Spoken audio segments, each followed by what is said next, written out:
Hey guys, wanted to remind you that this episode is brought to you by our friends at RX Smart Gear. If you had a chance to check out the CrossFit Games this past weekend, the athletes used a drag rope in the last event, that Awful Annie event. I first found out about the drag rope at the Granite Games in 2019. That was introduced to athletes for the first time, I think the first time in competition. And they recently popped up again at the Masters Fitness Collective in Fort Wayne this past September, where they hosted a bunch of Masters athletes. And then here we are with the phase one of the CrossFit Games, and the drag rope shows up again. So what is it about this drag rope that's so special? It is a heavy material. It's not a cable or a wire. It doesn't have any sort of spinning on the handles. So it's really a bigger load on your arms and shoulders. It doesn't spin around nearly as fast, so you kind of have to get used to the rhythm of it. It's a great challenge if you want a different kind of stimulus than a normal jump rope would provide. It's great for beginners if you want a really heavy rope to give you some feedback. And I don't know if you guys have noticed, but a lot of people are working out without shoes or barefoot. I personally don't get it, but if you use a drag rope and you have bare feet, you're less likely to cut your feet up if you're doing jump ropes as well. So that's something to consider. And guess what? The drag ropes, they're under $30. So a great value. They come in 3 different sizes, small, medium, and large. It depends on your height as to what size you're going to get. And like I said, it makes for a really great workout. So check them out at rxsmartgear.com and use our discount code Clydesdale15 in all caps to get 15% off your order. Hey, Courtney, how you doing? I'm good. How are you guys doing? We're doing great.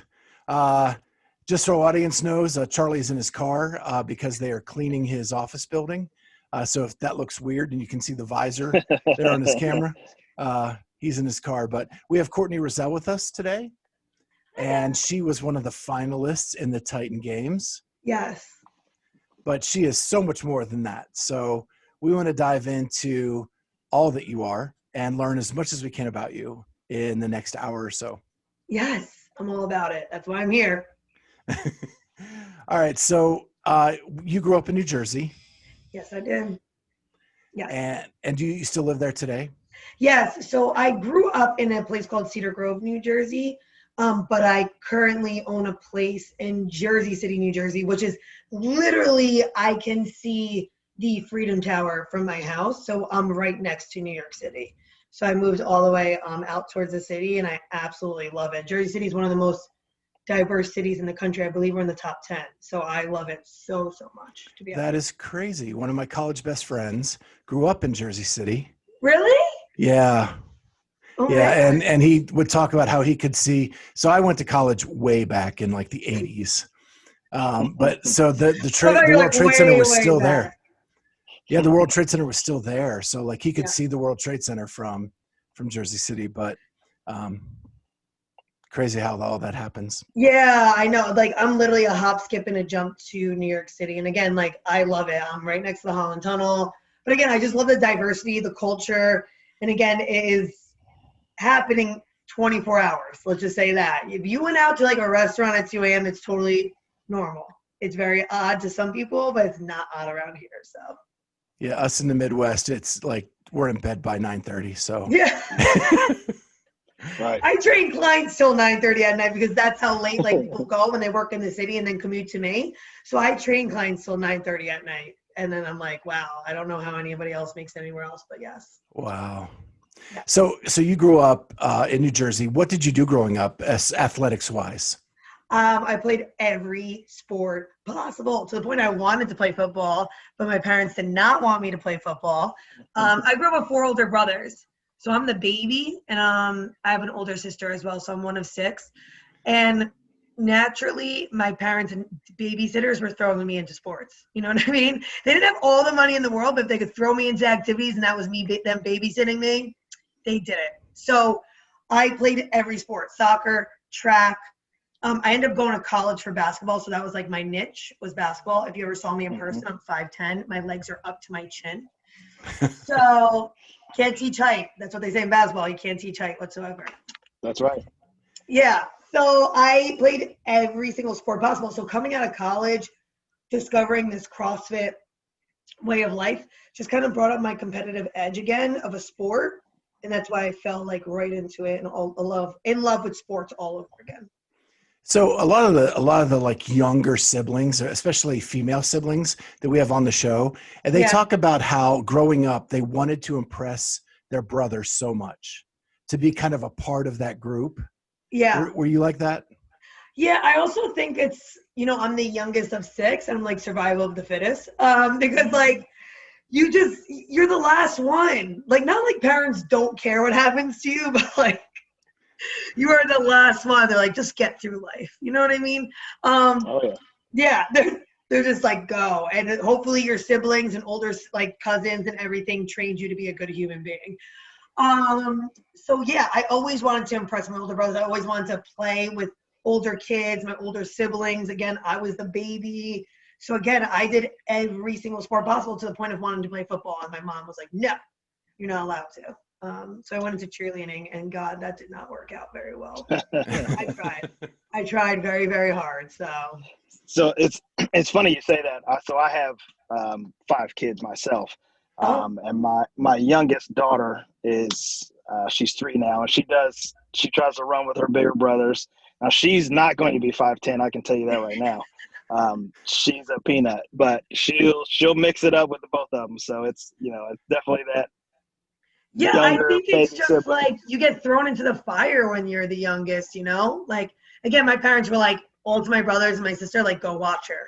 Go do things with her. Like, and again, not saying they abandoned me. I'm not saying it's just easier when there's so many of you guys running around. So right.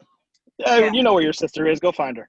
Yeah, like I'm definitely one of the toughest out of the bunch. And I'm not even saying my siblings, if they heard this right now, they would totally agree.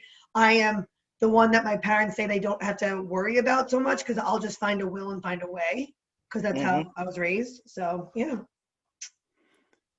So I know we want to talk about your college career, and I know Charlie has some questions about that.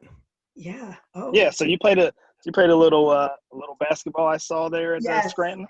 A little bit of basketball. Yes, I went in as a small forward and a power forward, and even though 5'10", I mean that's tall, but it's still not that tall. Like there's girls that are point guards that are my height. In the average world, like I'm like a monster, I say, but in the basketball world, I'm just average height. Right. Yeah. Actually, probably smaller for that size. So what would you say your game was like? Were you more of a aggressive? I was defensive player all the time. I was always the coaches. I always won the coaches award for best defensive player, most aggressive, most in the game. I just always did the little things right. So I would tell you, even though yes, I was there to score points. That was not. We had an All-American who scored that was her game. The coach loved me because I just did a lot of details right. And again, I brought a type of aggressiveness. Like for 5'10" to be a power forward is so not. You don't find a 5'10" power forward. You find a 6-foot person. But again, I thought I just brought some fire to the game, and that's what my coach loved about me. So I ended up playing all 4 years as a starting position on the floor. So it was awesome.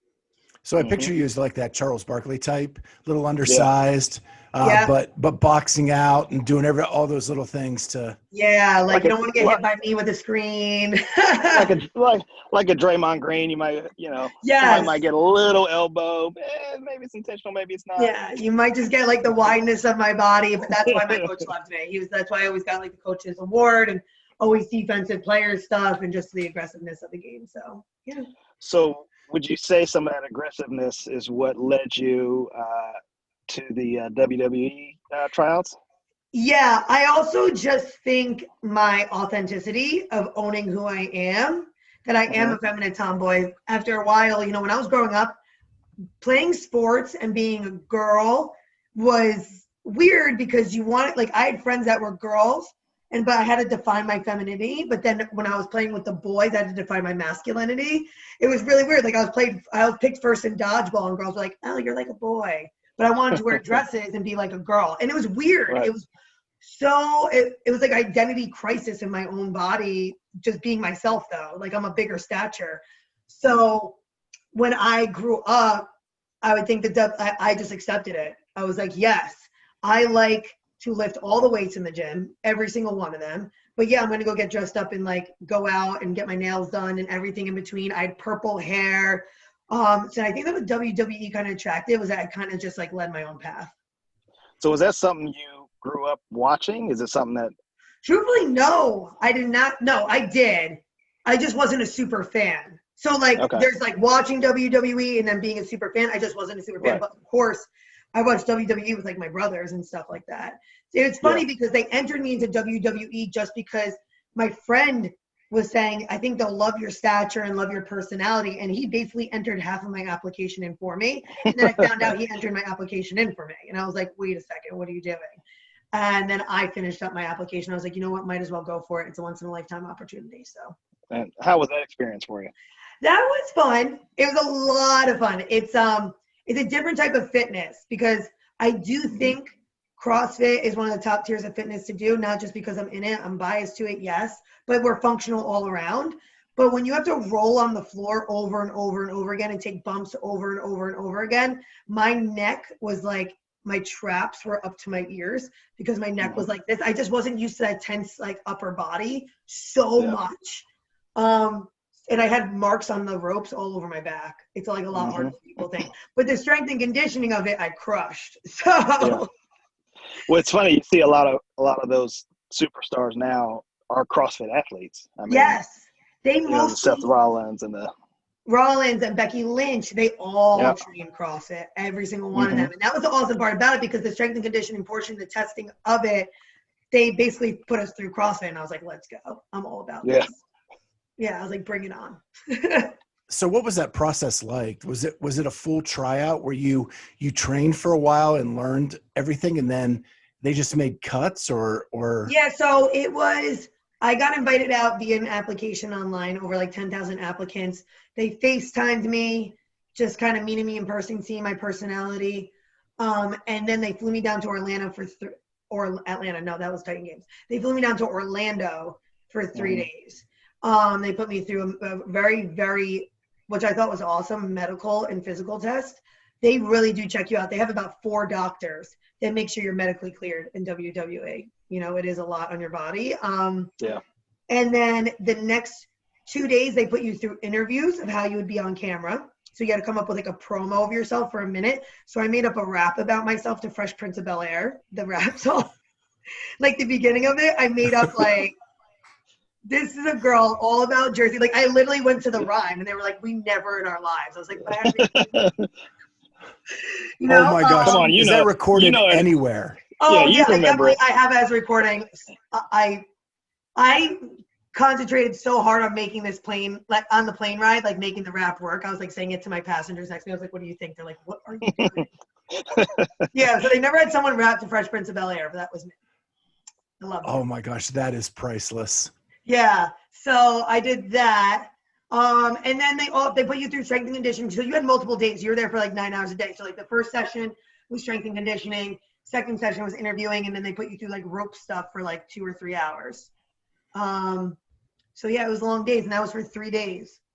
And then they flew me home. So it was only 3 days. And then they let you know like a couple days later, they can either not like you at all, take you back to NXT, send you to WWE, send you to WWE overseas, or put you in their roster in Orlando to kind of be on like the DL, I guess, if someone gets hurt, they bring you in. Developmental league.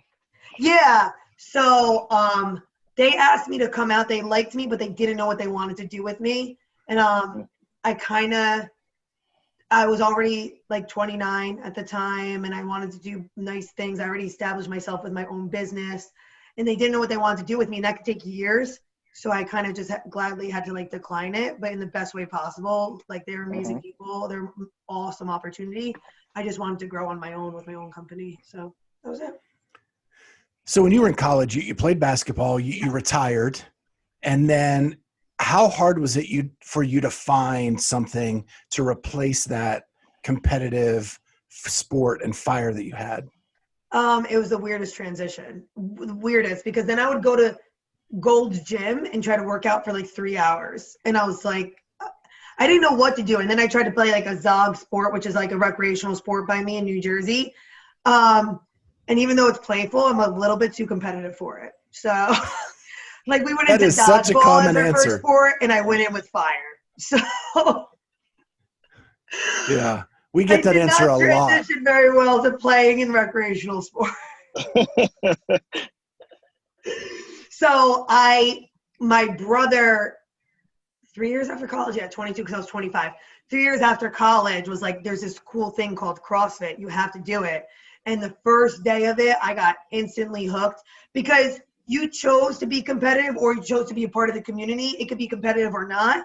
I just took the competitive route. And then I would say about 3 years after into CrossFit is when I started like applying for Wadapalooza and Granite Games and started making like sanctioned events like that and doing local competitions. But it took me about 3 years. I was so nervous.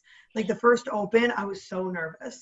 I was like, I couldn't imagine doing RX anything. I was like, I'm going to be scaled for life. It's fine. Like I can't, you could have left a 15-pound bar over my head. Pull-ups was like, can't do any of those. But so do you remember what that first workout was? My first workout, actually, my coach took, like, I came in for a free trial, and it was me and my brother, so the coach of the class gave me, like, a totally different workout than the other class. So I just did 10 kettlebell swings, 10 goblet squats, and 10 burpees for, like, 8 rounds, and it killed me. I just slowly died. And then after, he's like, oh, we have dessert, and he made me do sprints back and forth, and he was like, the best athletes in the world are not the fastest nor the strongest, so they're the most consistent.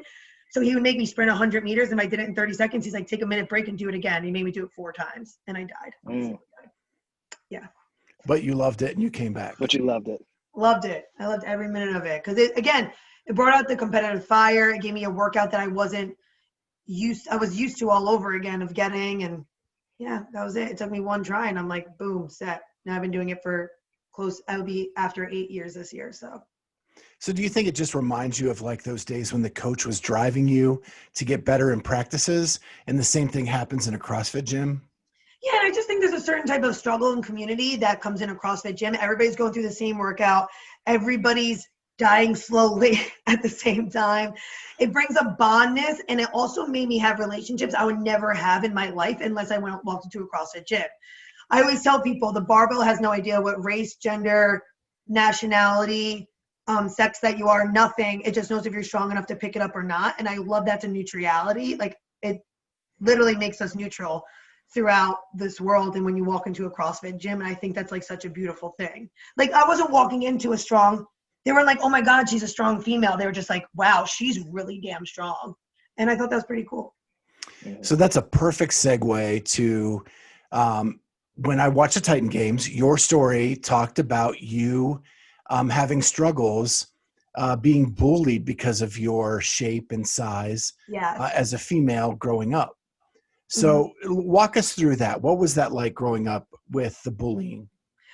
It's crazy because like bullying still happens to this day, even though I'm in my 30s. It's very odd. I still have people who randomly DM me and they're like, no girl wants to look like you. No. Again, like you're trying to look like a dude, you're bulky, you're weird, I don't know what you're doing. So it still happens to this day, which is very odd. I'm just in a very different mindset that I never take anything personally anymore. And knowing that if someone's bullying me, that's on them, not me. Like when I was younger, you only could think at 13 years old that it's you. You're the problem. Why are you being bullied? Because you're the problem.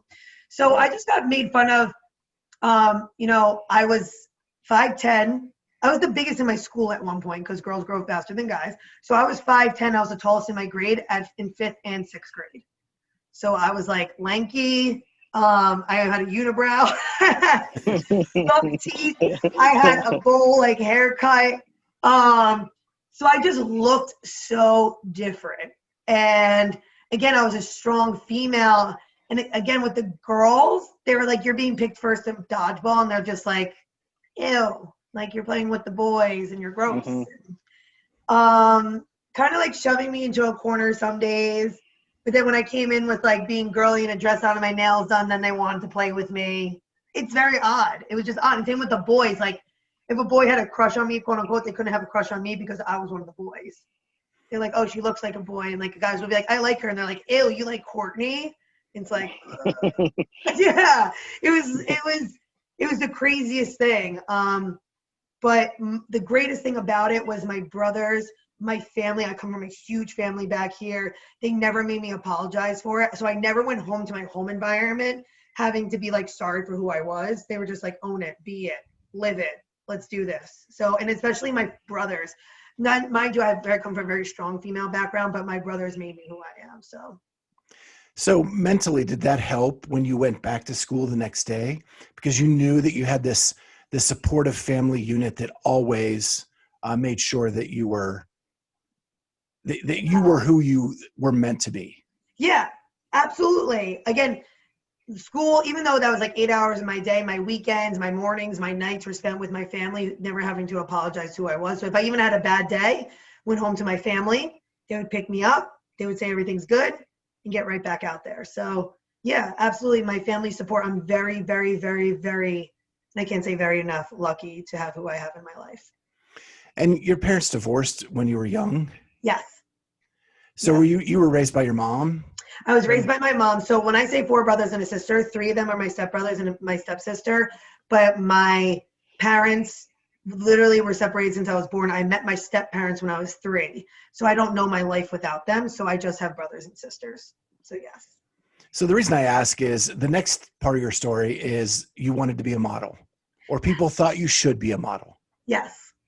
Yes. Because my legs are up to my chin.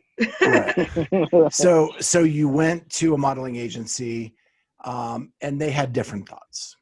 Oh, yes. So when I was growing up, and again, the masculine feminine thing, my mom and my family was like, why don't you try modeling? I thought I needed to try modeling to kind of define myself. So I went to the modeling agency. I was 13 years old, and they straight up told me off the bat, I'll never be a runway model. Maybe I'll be in print, but you definitely are just going to be a plus size model because you're athletic build. You'll never be a regular model, which was like, what? It's like weird. You're a plus size model, regular model. Like, why is there, but whatever. So they told me my athletic build that I'll never be like a straight up model. It's weird. Yeah. And then your mom went to the US Open. Yes. My mom went to the US Open, had a couple cocktails, sat next to the editor of Vogue, her assistant, and she was there to book models or sports athletes for magazine that the issue they were doing. And my mom said, why can't you book my daughter? Like, look at my daughter. She's athletic. And I was so embarrassed when my mom told me. I was like, they're never going to call me ever again. Thanks for blackballing me in the modeling industry. And the next week she called me, and she called me in saying, tell me your story. Tell me what you're all about. She had me sit next to the Shape editor, the Self magazine editor, Fitness magazine. There's about 6 different editors in the room. She's like, tell me your story and tell me why you think you'll be the perfect sports model and fitness model. And I did. I just told them, like, I'm an everyday human being coming from a small town in Jersey. I just want to show women that we're here as well. And I'm not Sports Illustrated, a huge athlete. I'm not a pro athlete. You know, I'm just an average human being trying to make in this world of fitness. And I got booked for 3 gigs then with Fitness magazine and Shape magazine and talking about body positivity. And then 2 weeks later, Vogue calls me and they say, I need to book you for the shoot. I can't find a girl that's muscular enough. I can't find a girl that's athletic enough. So it's so crazy. So many modeling agencies denying me. And then the one person who likes me is Vogue because of my certain body type that everybody hated. And then ever since then, it was like a snowball effect. So, yeah. And does Vogue own that, like, Self and Shape? Or? No, they're just in the same building of Condé Nast. So it's in so Condé Nast is in the Freedom Tower building, and there's certain publications in there. So she was just like an awesome human being. It was like, oh my God, all these issues are in the building. I'm gonna invite everybody to this meeting. It was probably the nicest thing I can ever have someone do for me. Her name is Jill. I still owe her to this day that she did that for me. So and now you've appeared in those as well, right? Yeah, I appeared in Shape multiple times for their social media. I appeared in Self magazine on all their social media and web and stuff like that. So yeah, it's pretty cool. Yeah, that's really cool. Yeah. Do you still model today? Yes, I do modeling. I just got picked up by Born Primitive clothing to be their model. So I'm really excited to announce that. That's this week. And just random stuff, random sports stuff that I do modeling for. So yeah, I'm really, really, really thankful for it. Yeah, Born Primitive is a great company. I just judged the Masters Fitness Collective that they had in Fort Wayne. Yeah. And they were so good to the judges and the volunteers, Born Primitive. They gave us a gift card to shop for whatever we wanted. So, I mean, they were amazing throughout this pandemic. They had all those loyalty programs for all the CrossFit gyms. If you stick your membership, we'll give you some a gift card. And I thought, what an amazing company, and I wanted to be a part of it so bad. So, yeah, that's really cool. They're a great company to work for. Yeah. So, so you have the modeling, and then I heard you say like, so you find CrossFit, and you're always comfortable when you're doing sports. It's just that's your environment, right? Yes. So you make that your full-time gig by becoming a trainer. Yes. I was in the corporate world for about 5 or 6 years. I worked for the New Jersey Devils. I worked in a mortgage company. I thought that's what I had to do. My family told me I had to do it. And then I was like, no, I want to do something I love. I don't care how much money I make. And I quit my corporate job over 2 years ago and started my own company, Iron Grace, which I do my motivational speaking through, my modeling, my training, and everything in between. So yeah, I'm very, very, very thankful. So did you start off as just a personal trainer or a CrossFit trainer? So I started off as a CrossFit coach. Okay. So I still am a CrossFit coach to this day. I do group classes during the week, and it's a little bit different during the pandemic. So more small group. And then I also do personal and small group training myself. So I have a certification in Olympic weightlifting. I have certification in dumbbell lifting, functional fitness, strength and conditioning. So I just took on the whole role. But my love and passion is in the CrossFit community, and I do competitive athletic. Like I'm at Wadapalooza, I do Granite Games and stuff like that. So yeah. So I noticed also in your Iron Grace website that you have like a little clothing line. Yeah. It's really cute. Coming from a Clydesdale, it's really cute. It's really cute. I love the logo on the front. Thank you. It's so it's supposed to be an outline of a cheetah face because again, so Iron Grace comes from masculine and femininity. That's the first off, and then lifting a barbell in the gym, doing a clean or a snatch. It's iron. You have to be strong, but you have to be so graceful to be able to do it. So again, and even in basketball, you have to be a strong athlete, but you have to look graceful on the floor. So it's kind of like all aspects of life. And I chose a cheetah because it's the strongest, most graceful hunter in the wild. So it's fast and it's strong, but it has to be graceful how it catches its prey. So I kind of incorporated that. And I started with an adult line, but then I went into my kids line because I have such a huge family and I want to see my kids in my clothing. I always tell them that it's like your own superhero cape when you're wearing my clothing. And that's all I ever wanted. And seeing my logo on people wearing it I can't even describe the feeling of it. It's so heartfelt and I love every minute of it. So are there any plans for future expansion of the line? Oh yeah. I have a fall line coming out with joggers, a woman's crop top, some unisex shirts. I already came out with face masks and we'll just see where it takes us. You know, I just think I love sports clothing. I love making people feel comfortable in their own skin. So if you wear something of mine to make yourself feel comfortable in your own skin is definitely my goal. I always say I want people to be strong, but to live confident through my clothing. So, yeah. And if people want to get one of those cute shirts, where can they do that? They can do it at my website, irongracefitness.com, or they can reach me on my Instagram, Courtney_Roselle. And you can click my link in bio. For irongracefitness.com has all my clothing. I even have baby onesies because I needed for my baby cousins to wear Iron Grace as well. So, yeah. Yeah, they were really cute. Oh, thank you, Scott.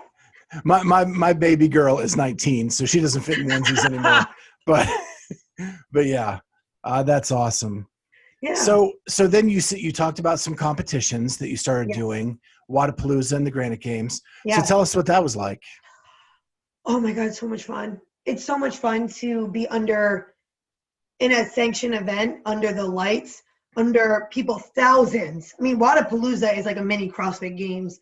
So under thousands of people watching you and being there for the same reason and just having fun is the best part. I think no other fitness arena do I ever find people just having so much fun like CrossFit does.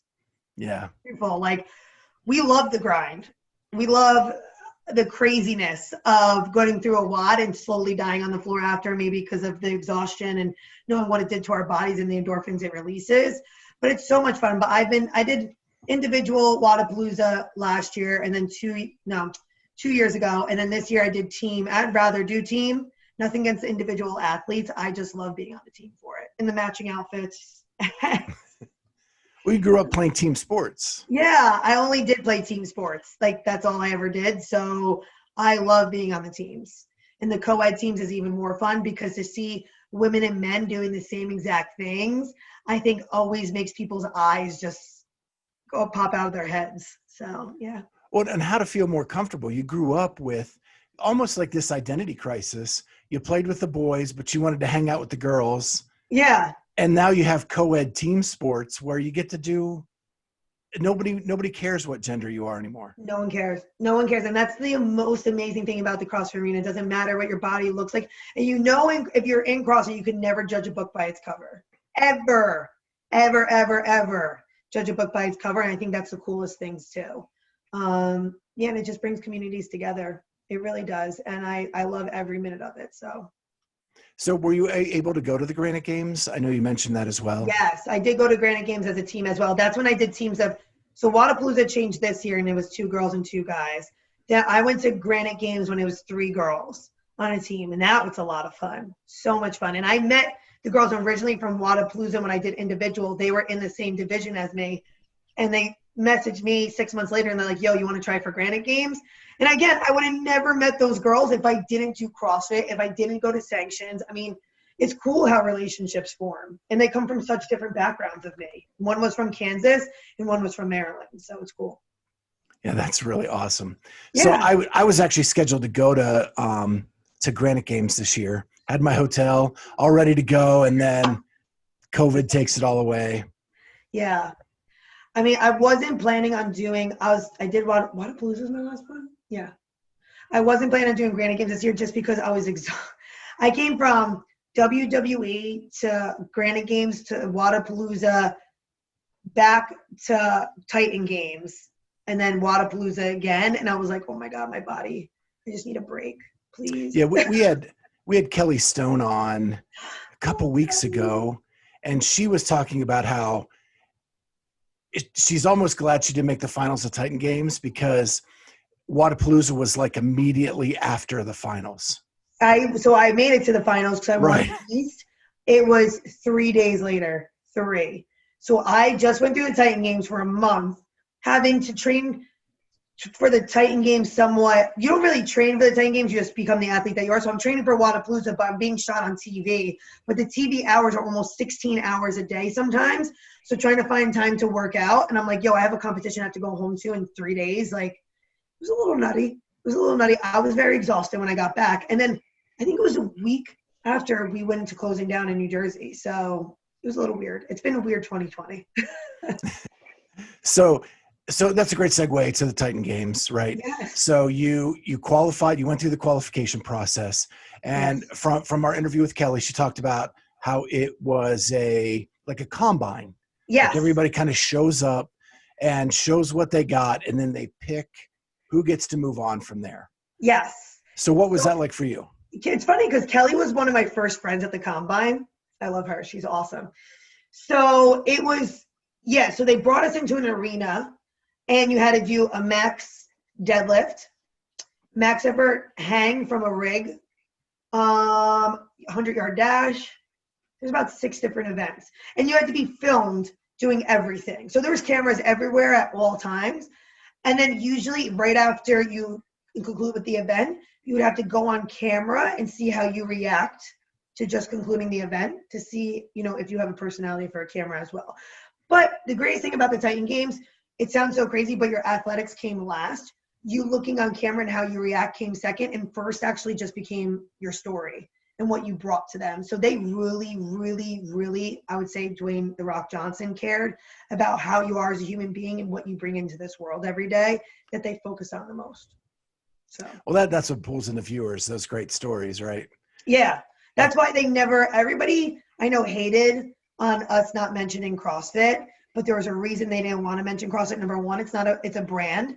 so they can't mention that on TV. Number two, they really just wanted to not be like, oh my God, they're a CrossFit athlete. They never wanted to say that. They were like, she's a motivational speaker. Matt Chan's a firefighter. Kelly Stone's a doctor in physical therapy. And they wanted our everyday life to be shown, not that we just do CrossFit. So it was good. Well, your story really spoke to my wife. She immediately gravitated to you, and you became her favorite right off the bat. So like, I feel so honored, Scott. The pressure through this Zoom is a lot. Yeah, we watch Titan games every week, and she was a big fan of yours. So let's talk about the day. It like you said 16-hour days. Sometimes, yeah, it depended. Yeah, crazy. And Kelly said, like, you couldn't really work out. You couldn't really control your nutrition. Yeah. And for someone who lives to compete, that's really hard. Oh, Lord. Hard is an understatement. So it's not like they forgot we were athletes, some of us, but they forgot we were athletes some days because they would maybe they would bring us in for hair and makeup first, and that started at 9 a.m. Our first obstacle sometimes wasn't until 1, and that's maybe obstacle number 1. It depends. If you won, you maybe moved on to obstacle number 2. If you lost, maybe you moved on to obstacle number 2. It just depended on the day. But then after you completed your obstacle, you'd sit another 4 to 5 hours of interviews, makeup, hair, press, photos, and then they'd be like, oh, are you ready to do an obstacle again? I'm like, I didn't even warm up. And they're like, do you really need a warm up? You're just going to be on there for 5 minutes. I'm like, no, I need a warm up. Like, so sometimes they forgot we were athletes. And I was like, guys. So they wanted us there for our stories again, but it was a crazy day. It was definitely, it's not like they had like barbells in there, us lifting. They had like ellipticals for us to work out on and stuff like that. That was our warm up area. So was it a big shock to go from athlete? You're competing, right? Yeah. You're in this competition, yet it's more of a TV show, yes, than it is a competition. Yes. And was that hard to transition into? Yeah. So everybody there that was an athlete knew it. We saw it as competition. All the producers saw it as a TV show. So yes, it was very different. Sometimes there was like miscommunications on it. Sometimes they would pull us straight from an interview and be like, oh, you want to go in like a half hour? And I'm like, wait, but I want to warm up and eat. And they're like, oh, really? So yeah, it was a little bit of a struggle at first. And also to perform on TV, knowing that like millions of people are watching you is a little bit odd. Like going to a CrossFit Wadapalooza is thousands. This is millions. Over 3.6 million people tuned in to the finale. That's way different. Yeah, a little bit. A little tiny bit. Just a little bit. I was like, what? How many people? So yeah. So did the producers ever adjust, or did you have to adjust to them? No, they adjusted to us real quick. They brought in more warm-up equipment for us. There was 2 days they end up having a masseuse on staff, a doctor in physical therapy on staff. So they adjusted to our needs, which was really, really nice of them. Like we were like, guys, can we just, have one physical therapist on staff? Maybe we'll get some stretching in. They were like, of course. They brought in multiple weights for us and ellipticals and treadmills. So, I mean, they definitely catered to us after the first week of being like, what's going on? So, yeah. So what was the food like? A lot of snacks. Like, it was crazy. They had meals at certain times, and we would go, and they would have, like, steak filet mignon some days. And I'm like, whoa, what is this? But knowing that I was going to do a big obstacle after, we would save our meals in containers and store them in the corner of the room. But again, sometimes lunch was at 12 and you weren't competing till 7. So dinner wasn't served yet, but you didn't want to miss out on lunch. So, I mean, it was weird. But then in between, they had a lot of Cliff Bars, orange, like fruits, snacks. So sometimes I just survived off snacks for the day. It was very odd. And you were there because you were in the finals. You were there for 4 weeks straight? Yes. Yes. We had some off days in between. It just depends. Like some days they would call you in just for photos, and then some days you were competing, and then some days, 2 days in a row, they were like, just go explore Atlanta and do what you want to do. So what was it like with all the other competitors? You said Kelly was one of your first friends when you went to the combine. She was. So how did that group get along? It looked like on social media, everybody loved each other. Oh yeah, we still do it. Like I'm getting texts from them right now, all of them. We text each other every single day. Matt Chan is texting right now. So like we are in a big group on text thread and we always keep in contact with each other. We're our biggest fans. It's just something no one else can compare that we went through. We lived together for a month and a days in. The NBC production rented out a whole entire hotel for us. So it was like college days of your dorm being next to somebody. But you couldn't tell people why you were there. So people in Atlanta were like, who's this fitness people walking up in our restaurant right now? And we're like, oh, we're just here for something. We couldn't tell the reason why. So just going through the experience as a family, and that's why we're still very, very close to this day. The only thing we ever wanted to do, we didn't want one celebrity to get to the final. No offense to the celebrities. We love you guys. You guys are nice. But we were like, no, we're going to make it. You guys don't deserve to be here. Thanks. Were they with you in the hotel or were they kept No. separate? Oh, they were kept so separate. It was the biggest secret. We were trying to scroll Instagram every day being like, okay, so hint is there's a football player. We would like scroll everybody and be like, oh my God, wait, Victor Cruz is on an airplane to Atlanta. He's definitely coming here. So it was like a big game, but no way they didn't even put us in the same rooms with them. We were like, no, it's us versus them, hands down.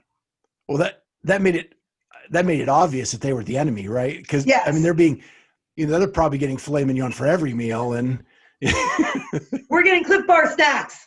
yeah. Yeah, no, but I will say all of them were so nice. It was really funny.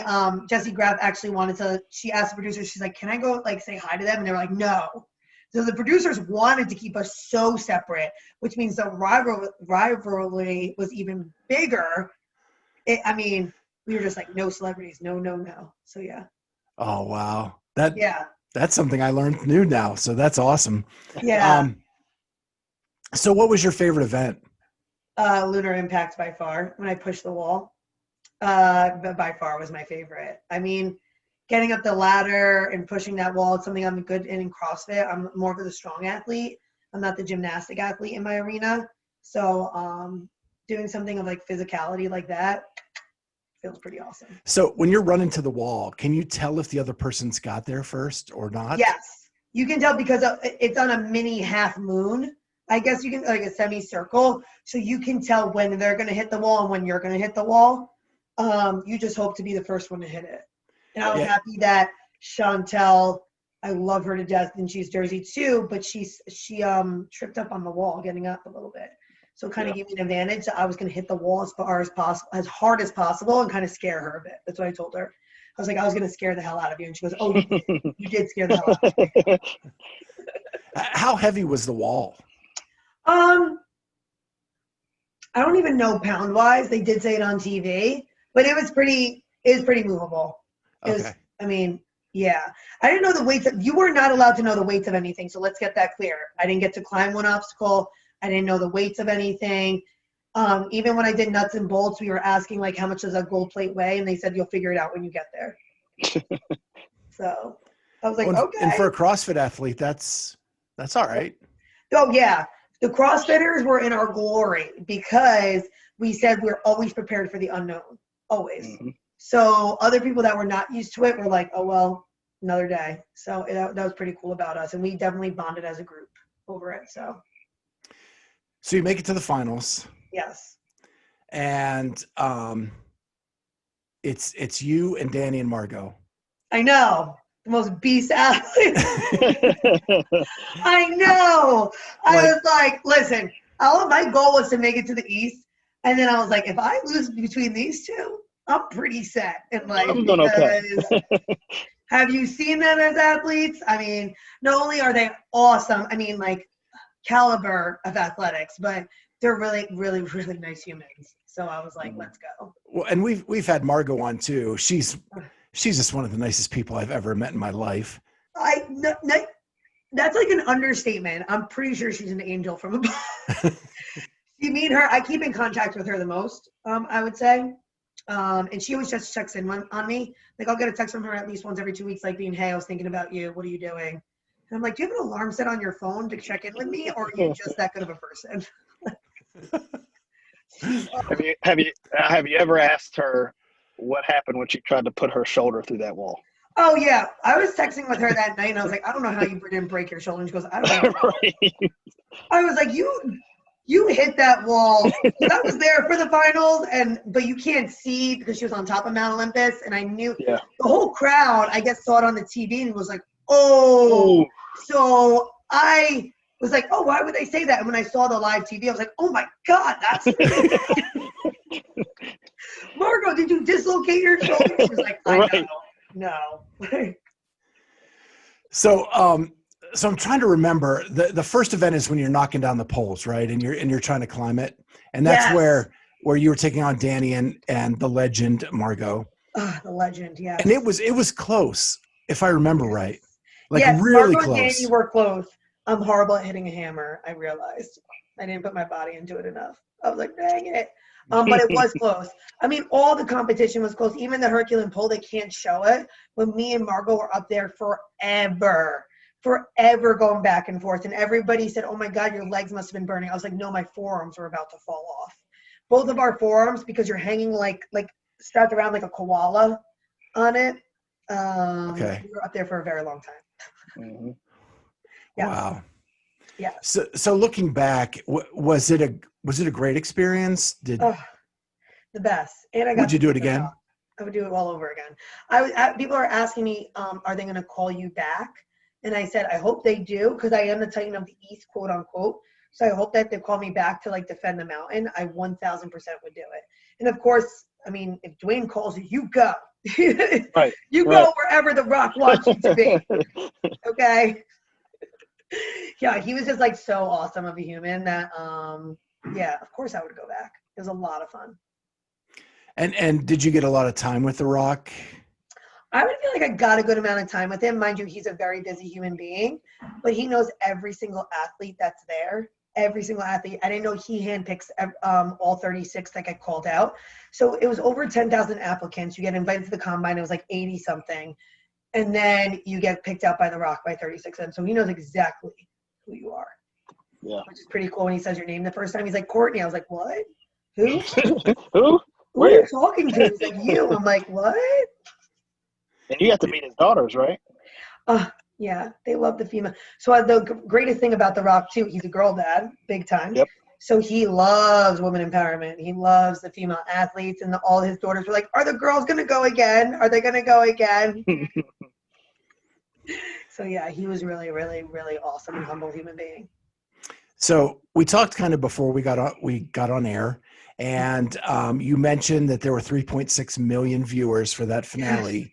For the finale. So what has the impact been of being on a very popular TV show? It's a little bit weird at first. Because when my show first aired, so I had about a little over 4,000 followers. Now I have 15.2 thousand followers. So it's a little bit weird, all the attention. I woke up to over 400 instant messages and over 600 like text messages alone. So again, the attention's weird. But knowing the people I inspired, especially all the little girls I got messages from saying like, I want to be like you and I want a Barbie of you. It was worth every minute of it. I mean, I didn't win the finale, and Danny deserved every single time that she won an obstacle. I was like, she deserves it. But I feel like I won at the end of the day from all the messages I'm getting from it and all the women that I'm inspiring and the motivational speaking engagements I've been called out to and the body positivity for other modeling jobs. I mean, you can't put a price tag on it. That's all I have to say. I was like, I don't care how much money I make from this. This is amazing, amazing opportunity. Go ahead, Charlie. I was going to say, you just wait till this podcast comes out and then you'll see. See? Even better. Yeah, I've been doing a lot of podcasts lately too, which is so awesome because I love podcasts. I love talking to people, if you can't tell. So, yeah, if I can, I always tell people my famous quote is, if I can, maybe be the mover for somebody else to move in behind me, I think that's a success. Maybe I won't be the one that breaks down the wall, but I hope that maybe a little girl, a little boy can be the one that lights up somebody else's path. I mean, we're here to inspire. I always say that in life. So I hope everybody really grasps onto that opportunity. So you say you're a motivational speaker. So Yes. what does that look like, and how can someone contact you about that? Well, you can contact me through my website. I have like an open inquiry of just like messaging me, DMing me through Instagram, asking me to come out. And then I usually set it up through like my PR agent just sometimes to come out. But I've actually been asked to do 3 different graduations already via Zoom, quote unquote, because we don't know what next year's school year is going to look like. So I'm super excited for that. The crazy thing about this pandemic, it opened up opportunity for me to become more international national because of Zoom and, FaceTime, and people take advantage of that a lot more. So it's pretty awesome. Even being with you guys, like I didn't know Zoom before the pandemic. I had no idea this existed. I mean, it's been a huge help to our podcast, honestly. Yeah. There's no such thing as like you have to be in person anymore. Now I can reach like a wider audience, and like how cool is that? Shoot. Yeah. Yeah. So what does your future look like now? I mean, can you tell me? I have no idea. Oh no, I am like I'm a very much of a go-getter, and I'm a goal-driven person. I always like to grab opportunities, but I'm actually trying to sit back a little bit and just see like what comes to the table and what doors open that I never would have thought of before. So, again, I have a couple modeling gigs coming up. I'm the new Born Primitive model, of course. A couple motivational speaking gigs. I would like to be a part of a podcast as a guest all the time, at least like once or twice a week. I love it so much. And we'll see. I would like in the long term to be able to travel the world and do fitness and motivational speak.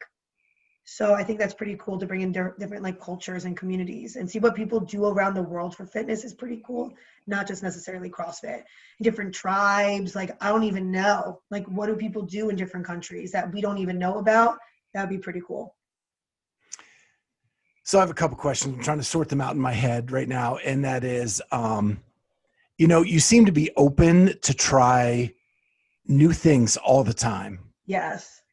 So that's a really cool personality trait to have. Thank you. And so the sky's the limit as to what you could possibly do in the future. Because yes, that's why I'm like, I'm lost. You tell me. I don't know. you're open to whatever comes your way. Yes, 100%. As long as it's on my moral compass, I'm stuck with it. Yeah, has to take to my moral compass. That's it. 2, gosh, I love your accent. My college roommates and one of my best friends, they were from Jersey and New York City. Yes. And so I miss that accent tremendously. Thank you. I mean, at the Titan Games, I think I blew their minds away, all the producers, the contestants. I would be like, guys, we just need coffee. They're like, say it again, say it again, say it again. I'm like, oh my God. But anything I said, I swear I was more attracted than like Will Sutton's country accent. I was like, look at his accent. That's pretty amazing. They're like, but you say coffee. And I'm like, oh, So my roommate took forever to teach me how to say Long Island. Long Island. Like it's one word, right? Yeah, Long Island? Long Island. Long Island? What do you mean? I mean, it's not. I mean, it's technically so the G words. Carries over. Like it's Guyland. Long Island. Long Island. Yes, and we say like phone. So I see it in Philly. They're like family or, and I'm like, no, phone call, family. So I don't know. So the last question I have for you: are you going to do Wadapalooza again this year? Oh my God, I would love to. Yeah, I want to go as a team. It just depends. I mean, they say qualifiers are in January and then Wadapalooza is in June. May. I'm sorry. Yes. And I guess we'll just kind of see. I mean, it's like all up in the air. I would love to. If I can make it, absolutely. I'm also like on a crazy fitness journey that it's like the first time I'm not competing in something in probably 3 years. And I'm not enjoying it right now. But if I want to be in Wadapalooza shape, I got to start right now. So it's different, but I would love to. I love that journey. Yeah, there's a group of us that are trying to put a team together that all had CrossFit journal stories done about them. Oh my Lord. Wait, you guys are the most popular people at Wadapalooza. And so, we were trying to put a team of 4 together, the co-ed team, and see if we could make it. So, yeah. So it'd be cool if you were there that I could like meet you in person. That's the best part about it. I hope so. Hope I'm gonna be like Scott screaming across from you and be like, who's this girl? Who is she? Oh my God, it's the girl from Jersey, and then you're gonna blindside me. And if my wife's there, she's gonna be like, "That's my girl. That's my girl." Yeah. So me and your wife will hang out. I'm excited. Yeah, no, I'm hoping no matter what, even if I don't make it. Again, I hope I make it. You never know. Everybody's great and everybody's good. But if I don't, I always like to attend at least because of. There's so many people there. I always tell people in life, if you are in CrossFit, and again, if you never want to make Wadapalooza, that's the coolest thing too. If you just do CrossFit, but just go to one of the sanctioned events. So much fun. Yeah. I volunteered at several, and this would be my first time participating at one of them. So. Oh my God, it's cool. Like the name board you get, and you running out onto the platform, and again, like. Everybody's so nice. The competitors next to you, we all are like, oh my God, what's going to be next? And yeah, it's cool. It's really cool. Yeah. Well, Courtney, thank you so much for joining us. Man, I had such a good time this hour. Thank you. No, seriously, I had the best time. Thank you guys for having me and taking your time out. Absolutely. So, yeah. And going from a car, Charlie, I mean, that's pretty impressive. That's right. Yeah. No bet, like anything happens during this pandemic. So, yeah. That's right. I'm ready to roll. Thank you. Seriously. Thank you. Well, thank you so much. And we'll talk to you soon. Talk to you guys soon. Bye, guys.